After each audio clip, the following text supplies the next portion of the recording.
So you just got a 3D printer and want to start creating things to print, but you don't know any CAD or 3D programs. No worries, because in this video, I'll show you how to get started with Blender, a completely free and powerful program for 3D printing. Hey everyone, my name is Kevin and Blender has been my go-to creative program for the past 4 years. I've primarily used it for 3D and animation, but I've recently been using it for 3D printing and it's been great for that purpose as well. I made this video as a step-by-step guide for anyone completely new to Blender looking to create things specifically for 3D printing. To do that, I'll walk through a customizable text keychain that you can print. I'll start with a quick overview of the interface, then move on to navigating and moving around the scene, the keychain tutorial, and finally a recap along with specific Blender 3D printing tips and techniques not covered in the tutorial but can help in various situations. You can also skip the tutorial and go straight to the recap and tips if you're somewhat familiar with Blender. I'll have timestamps below. Now, because Blender is shortcut heavy, I'll have key presses in the bottom right for reference. Let's get started. To download Blender, you can go to the official website blender.org and click download. As of this video, the latest version is Blender 4.2, which is what I'll be using here, but you can still follow along using most versions of it. I'll only be using core functions. Once installed, open it up and you'll be brought to this screen. So this main window is called the 3D viewport, which gives us a view of our scene and is where we'll do most of our work. In the top right, we have the outliner, which lists all the objects currently in the scene, such as the camera, a cube, and a light. Below that is the properties panel, which contains different settings for our scene, and I'll cover these as we encounter them. At the bottom, there's the timeline, which is used for animation. And at the top, we have different workspaces we can switch between, depending on what we want to focus on. Since this video is about designing for 3D printing, we'll keep it simple and stay in the layout workspace. We also don't need the light or camera, so let's delete them by selecting each one and pressing X. To navigate in the viewport, I recommend using a 3-button mouse and a numpad. Both will significantly improve your experience with Blender, but if you don't have them, no worries, as I'll cover alternatives as well. To rotate around the scene, hold down the middle mouse button and drag. To zoom in, use the scroll wheel or hold down Control middle mouse and drag up or down. And quick note, if you're using a Mac, anytime I say Control, it'll be Command. To pan, hold Shift middle mouse and drag. If you find your rotation isn't centered on the object, select the object and press numpad decimal to zoom in on it and reset the pivot point. Alternatively, you can go to Edit, Preferences, Navigation, and toggle Orbit Around Selection. This will center your rotation on the selected object, but I'll leave this off. If you don't have a 3-button mouse, you can go to the Input tab in Preferences and select Emulate 3-button mouse. This will make Alt left click act as a middle mouse. So Alt left click will rotate around the scene, Control Alt left click will zoom in and out, and Shift Alt left click will pan. I'll leave this toggled off as well. Additionally, you can access these functions using the buttons on the right side of the viewport. Click dragging on the gizmo will rotate, the magnifying glass will zoom, and the hand will pan. If you're new to working in 3D, it's important to know that objects are defined along 3 axes: X side to side, Y front to back, and Z up and down. You can access specific orthographic views by clicking the corresponding letter on the gizmo or using the numpad. The ones I commonly use are numpad 1 for front view, numpad 3 for side view, and numpad 7 for top view. Numpad 0 is for camera view, but since we deleted the camera, it won't work in this case. You can also hover over each letter to see the tooltip and find its shortcut. And in general, this works for every button in Blender. If you don't have a numpad, in Preferences, you can go to Input and toggle Emulate Numpad. This will make the numbers at the top of your keyboard act like a numpad, and when I primarily use Mac, this was helpful. I'll keep it toggled off. This cube here is called a mesh, and it's how we'll create objects for print. To bring more meshes into the scene, you can hit Shift-A, Mesh, and find a list of primitive shapes. You can also bring in other objects through this shortcut, like text, lights, or cameras. To move an object, select it and press G to grab. You can lock movement to a specific axis by pressing G followed by X, Y, or Z. To rotate the cube, press R, and again, you can lock it to an axis by pressing R followed by X, Y, or Z. Finally, to scale the cube, press S, or lock it to an axis with S followed by X, Y, or Z. Additionally, you can exclude a specific axis when transforming by holding Shift and the corresponding axis letter. For example, if you want to move the cube along only the X and Y axes, press G then Shift Z to exclude moving it in the Z. You can access the transform controls from the toolbar on the left. Before we start our keychain, we need to adjust a few settings in Blender. First, go to the Scene Properties tab, and under Units, make sure the unit system is set to metric, and change the unit scale to 0.001. Then set the length to millimeters, which are the units commonly used for 3D printing. This ensures that we're working at the correct scale for our print. Additionally, head over to the Viewport Overlays tab, which is this button up here. Click the drop-down and adjust the grid scale to 0.001. This makes the visual grid guide appropriately sized at the new scale. Now, to create our keychain, we'll add some text and create a backing with a hole for some sort of chain. First, let's delete the cube by selecting it and hitting X. Hit Shift-A in the viewport and select Text Object. To change the text, we need to enter Edit mode. Currently, we're in the default mode, which is Object mode. Edit mode allows us to edit specific parts of our scene objects, and in this case, modifying the text itself. Press Tab to enter it, then change the text to whatever you want. I'll change mine to Missile, which is the name of my new puppy. When you're finished, press Tab to return to Object mode. Now, let's adjust the text. Go to the Object Data Properties tab. I want to change the font, so under Font, go to Regular and select this folder icon or Open Font. It should open to your System Fonts folder, but if not, navigate to where you keep them. I'm going to select Sego UI Black Italic. Under this section, you can also change alignment and spacing, but I'll leave those as is. Since this text object is not a mesh, we need to convert it into one to continue. Keep in mind, once converted, we can no longer edit the text. If you'd like a backup copy, duplicate it with Shift-D and right-click to leave it where it's at. Then hit M to move it to a new collection named Extra. In the outliner, you'll see the duplicate text object under the Extra collection, which are essentially folders we can organize our objects into. However, we don't want this collection to appear in our export, so let's uncheck this box to exclude it from view. Clicking back on the original text object, right-click and convert to mesh.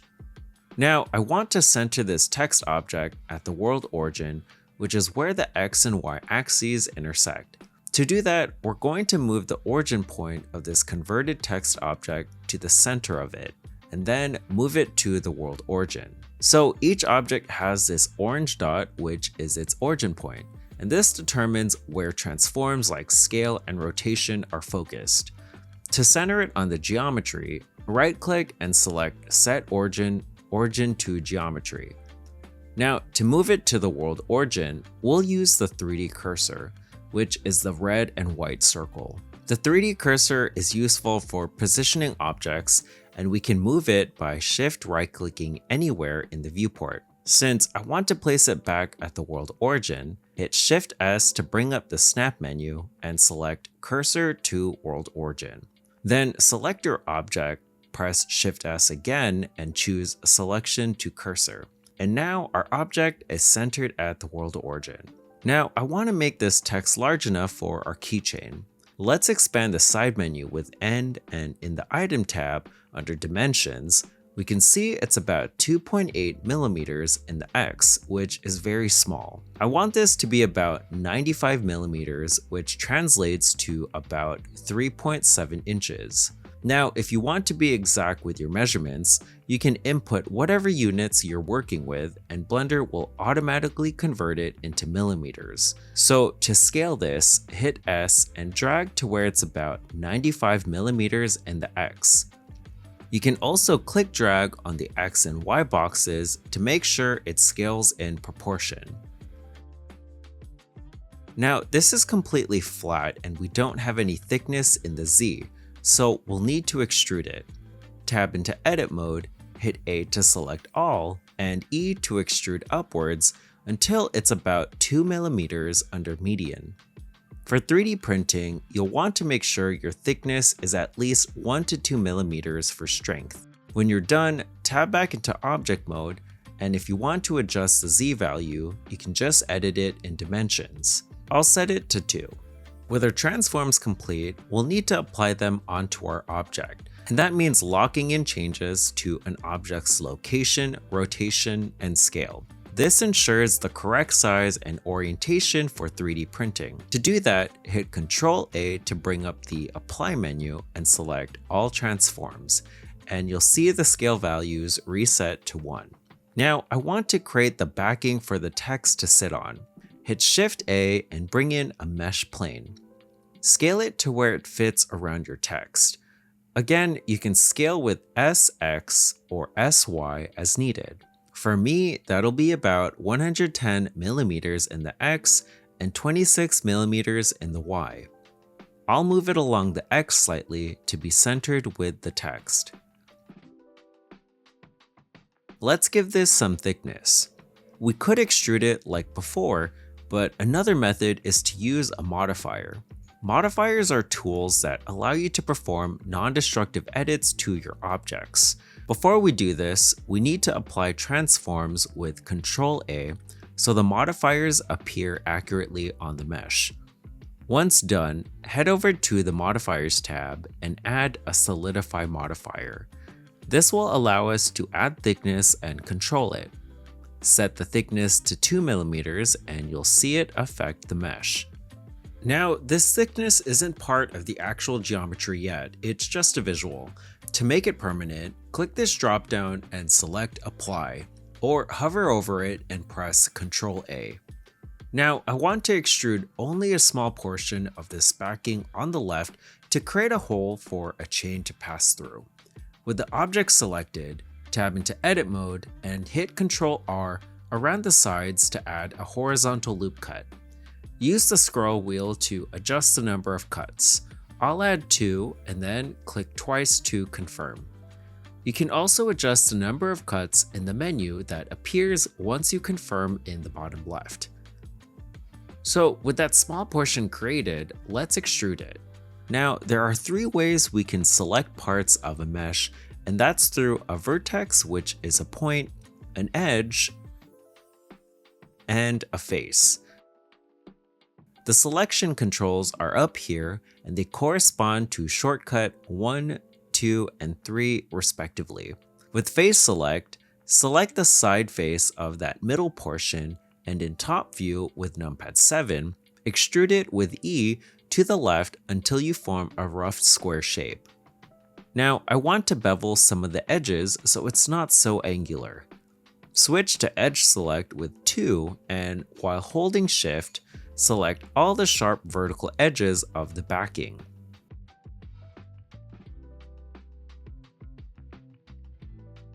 Then bevel with Ctrl B and adjust the number of segments with your middle mouse wheel.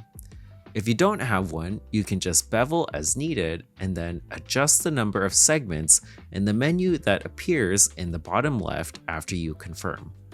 And just to clarify, more segments will ensure a smoother print. When you're finished, tab back into object mode.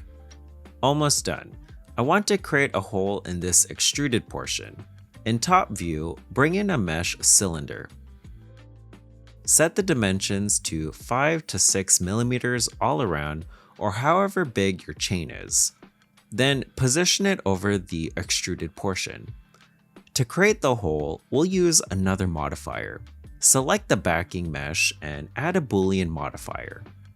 This modifier is super helpful in 3D printing because it allows you to combine and subtract geometry. Here, we'll want to use difference. Under Object, select the cylinder, or by using the eyedropper tool on it, and then apply the modifier. Now, it doesn't look like it did anything, but if we delete the cylinder, you'll see a hole has formed. And now our keychain is complete. Before we export, let's do a few checks. 1. Make sure we don't have any floating regions. Just check that the text is sitting nicely on the backing. And to see that clearer, we can enter X-ray mode with Alt-Z or by clicking this button at the top. 2. Make sure your mesh faces are oriented correctly. So every face in a mesh has a normal, and they need to be facing the right direction, which is outward. This will ensure a correct print. To check, go to the Overlays dropdown and toggle Face Orientation, and if it's blue, it's facing the right direction. If it's red, it isn't. To fix it, we'll need to select the object, tap into Edit mode, hit A to select all, and hit Shift-N to recalculate normals. I'll toggle off this overlay. 3. Make sure all transforms are applied, which they should be since we applied them before adding the modifiers. And 4. Make sure all modifiers are applied. Again, because they're just visual in Blender, we'll need to apply them to make sure they affect the actual geometry for printing. Once you're finished, go up to File at the top, Export, STL, and leave the settings as is. Then you can import your creation into your slicer software of choice. Now, there are a couple of things I want to mention that I didn't cover in the tutorial. These will be helpful for creating other things in Blender. So this section will be a recap for setting up Blender for 3D printing and some quick tips. The first is to set units. So under the Scene Properties tab, set the unit scale to 0.001 and the length units to millimeters. This ensures the object is the correct scale when exporting for 3D printing. The second is to ensure wall thickness. So check that the model has appropriate wall thickness, typically at least 1 to 2 millimeters, to make sure it's printable and structurally sound. If you do need to add thickness, again, you can use the Solidify Modifier. The third is to check geometry, and there's 4 things to check here. So the first in this section is floating or loose geometry. Fix any suspended geometry, and if you have any loose vertices, you can select your mesh, tab into Edit mode, select all, and merge with M by distance to remove any stray points or hidden vertices that could cause print issues.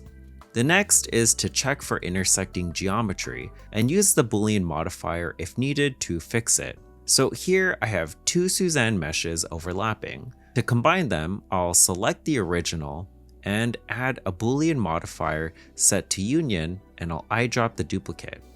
When I apply the modifier, you'll see they're combined into one object and no longer intersect. Just be mindful that the Boolean modifier will create a duplicate of the additional mesh, so you'll need to delete it. Next is to identify overhangs, which are angles greater than 45 degrees to determine if supports will be needed during printing. So depending on what slicer software you use, support generation might be automatic, but if you want to optimize that, you can create them yourself. The last is to ensure the geometry is manifold or watertight. This is particularly important for larger prints, but it's a good habit to check that there are no gaps, holes, or overlapping geometry in your model. You can actually do this through a free add-on called 3D Print Toolbox. To install it, go to Edit, Preferences, Get Extensions, and search 3D Print Toolbox. Once installed, you can access it from the side menu with N and clicking the 3D Print tab. Here, you can do some checks to help identify non-manifold geometry, ensuring your model is printable. Under Cleanup, you can also select Make Manifold and it'll fix the geometry as needed. This sometimes doesn't work accurately, so be mindful when using this. But there are lots of other helpful 3D printing options you can do with this add-on. The fourth is to recalculate normals if needed. Select the object and again, using the face orientation overlay, make sure the faces are pointing outward. If they're not, go into edit mode, select all with A, and hit Shift N to recalculate normals. This prevents issues where parts of a model may not print properly. The fifth is to apply transforms. Apply the model's scale, rotation, and position by pressing A and selecting Apply All Transforms. This ensures the model prints at the correct size and orientation. The sixth is to add modifiers to fine-tune models, and I'll cover 5 here. So the first is the Solidify Modifier, which we talked about, which will add thickness to your mesh. The second is the Subdivision Surface Modifier, which will help smooth a model and increase surface quality. I like setting my levels to 3. The third is the Decimate Modifier, which optimizes the polygon count for simpler prints and faster slicing. The fourth is the Boolean Modifier, which is again great for fixing intersecting geometry by merging or subtracting objects. And the last one is the Remesh Modifier. To demonstrate how this works, I'm going to duplicate this Suzanne again. I want to join these into one object, so I'll do so by selecting both of them and hitting Ctrl J. However, for print, they're still intersecting geometry. To fix that, I'll add a Remesh modifier set to voxel and lower the size to a small value around 0.02. The monkeys come back, and if I apply the modifier, you'll see I no longer have intersecting geometry when checking in edit mode. However, depending on your scale and system, it may not work and will crash Blender. Also, just be mindful that details may not appear as accurate. The seventh is to apply modifiers so that they're a part of the real geometry before exporting. The eighth is to uncheck or delete hidden objects, and this is to make sure they don't get exported along with your model. And the ninth and last one is to export as an STL by going to File, Export, STL, which is the most commonly used file format for 3D printing. And here is the final print, and I think Missa likes it as well. That's it for this video. Thank you so much for watching. I really appreciate it. I hope this was a helpful guide for any beginner trying to get started in Blender for 3D printing. If you have any questions, feel free to leave them below. And if you want to check out my 3D printing journey, you can find my other videos like my first time 3D printing in the description. Anyways, thanks again, and I'll see you in the next video.